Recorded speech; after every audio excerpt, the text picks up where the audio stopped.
So this is our Christmas tree from a few months back. As you see, it looks pretty sad and it's very dry now. And you will find wood about that quality anywhere, I think.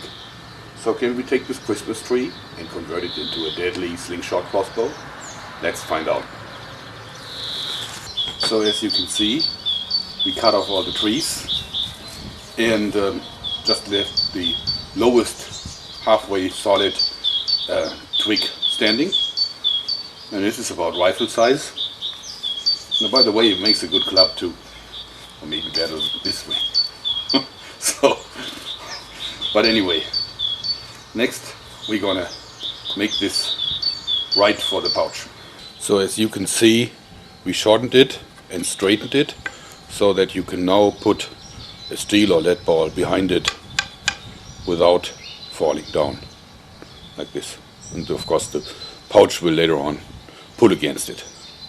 Now we're looking for a curved twig like this part here. This is gonna be our trigger.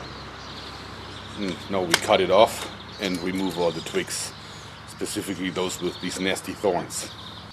Now you see that we carved like a spoon end on the shorter part of the curve, and also we cut in a groove. And the idea is that later on this will be this kind of spooning motion that lifts the pouch and the ball over the notch. And this is to guide the rubber ring that we need for the joint. So now our little trigger mechanism is finished. It works like this. See, it's very easy. And of course you can later on shoot this like this. And you see it ladles the ball and the pouch over the edge. That's the idea. Note that I cut grooves in the stick and also into the tree bark, simply so the little piece of string and the rubber does not shift too much. So now we carve out the tip of the weapon, and as you see, you simply slim it down and you straighten the surface so that there's a clear line from here all the way up to the notch. Should be no wood in between these two. And also make sure that you carve a groove in here for the rubber so that later on the rubber is not in the way of the shot. So here it is. See, it's fully cocked, and you see that there is a straight line all the way up to the notch where ball and pouch sit safely on the ladle. And shoot. You can shoot like this or you can shoot like this, any way you want to.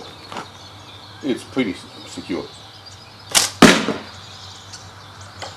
Works like a charm, and of course you could attach a lot stronger rubber since this is pretty much unbreakable. Even I cannot break it.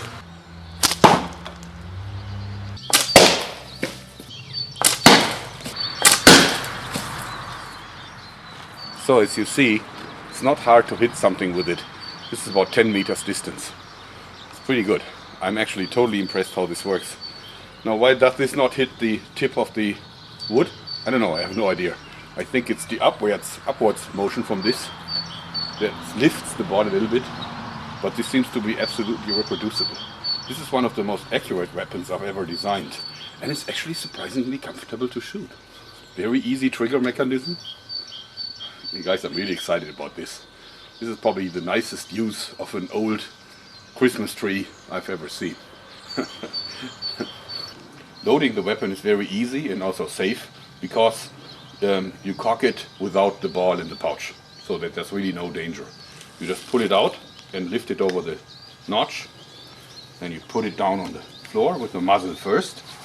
You take the ball, in this case a 20mm steel ball. You can use stones as well, of course. Then you put it over it like this, and it's ready for shooting. Very, very simple. So if you don't have any steel balls, you can also use a pebble if you want to. It's really not a problem.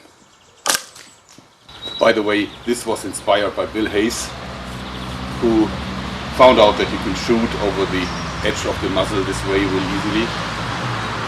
But the trigger is my invention, if you want to call it an invention, being as simple as it is. But anyway, thanks Bill for the tip. I really have a lot of fun with it.